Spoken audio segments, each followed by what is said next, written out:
देखिए, सबसे पहले तो आपने पिच को देखें। अगर आप पहला मैच देखें जो इस वर्ल्ड कप का हुआ है ऑस्ट्रेलिया, इंग्लैंड और न्यूजीलैंड का, तो उस पिच में मॉइस्चर था।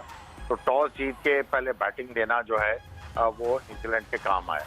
अगर पिच में कोई मॉइस्चर नहीं होगा तो वनडे क्रिकेट का रूल नंबर 1 है, रन ऑन द बोर्ड जो है वो ऑपोजिशन के ऊपर प्रेशर लेके आता है। और मैं समझता हूँ कि पाकिस्तान को पहले बैटिंग करके बड़ा टोटल लगाना चाहिए। और जहाँ तक आपने बॉलिंग की बात की है, तो मैं सिर्फ यही मशवरा सबसे पहले तो शाहीन शाह को दूंगा कि हर गेंद पे आउट नहीं होता, आपको बैट्समैन को फंसाना होता है। जब आप इस सोच के साथ बॉल करेंगे एज अपोज टू हर गेंद पे आउट करने के, तो आपके ज्यादा आउट करने के चांसेस हो जाते हैं। जब आप डेस्परेशन में बॉल करते हैं तो फिर आप रन भी लीक करते हैं और आपकी लाइन और लेंथ जो है वो इतनी ज्यादा कंसिस्टेंट नहीं होती। अभी आपने एक सवाल किया था कि शिद्दत से इंतजार हो रहा है पाकिस्तान और इंडिया के मैच का। मैं उसका शिद्दत से इंतजार नहीं कर रहा जी। उसकी बड़ी मेन रीजन है कि इंडिया आपके साथ क्रिकेट नहीं खेलता। दूसरा, जिस तरह का रवैया उन्होंने दिखाया पाकिस्तानियों की तरफ, ना दूसरे जर्नलिस्ट को दे रहे हैं ना पाकिस्तानियों को दे रहे हैं, ये आपके पास बहुत बड़ा मौका था और अगले ये 10 साल तक आपको मौका नहीं मिलना।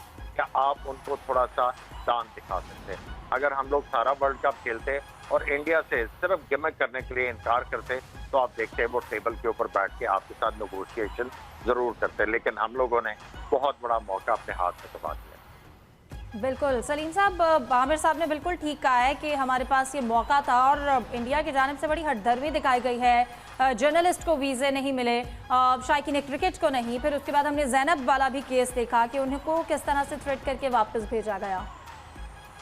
जी, ये बहुत ही अफसोसनाक रवैया इंडिया का है, क्योंकि इतने अरसा हो गया मुझे क्रिकेट कवरेज करते हुए। तकरीबन सारे जो पिछले 10-15 साल में आईसीसी इवेंट हुए कवर किए। मैं आपको ऑस्ट्रेलिया के वर्ल्ड कप का बता दूं, T20 का, वहां पर 3 दिन में उन्होंने वीजा दिया था विदाउट पासपोर्ट। उन्होंने सिर्फ ऑनलाइन एप्लीकेशन भरने पे फीस भी नहीं ली थी। ये सब जर्नलिस्ट को इतने जबरदस्त तरीका था वहां पे।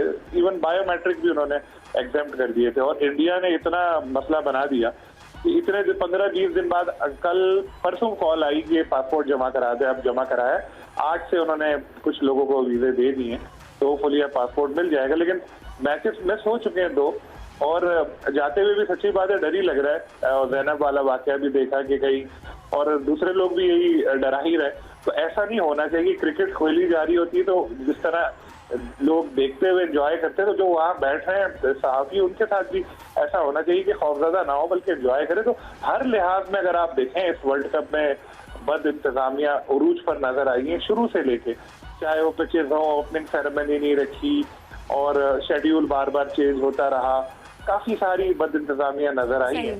और लग ऐसे ही रहा है, जो हकीकत है, जो समझता है इंडिया कि भाई हम ही है सब कुछ। और लेकिन अब ऐसी बात हुई है कि उनको अपने मुल्क में भी लोग बुरा भला कह रहे हैं कि ये क्या आप लोग वर्ल्ड कप करा रहे हो। एक वर्ल्ड कप जितना अच्छा होना चाहिए था बिल्कुल भी नहीं हो सका वो।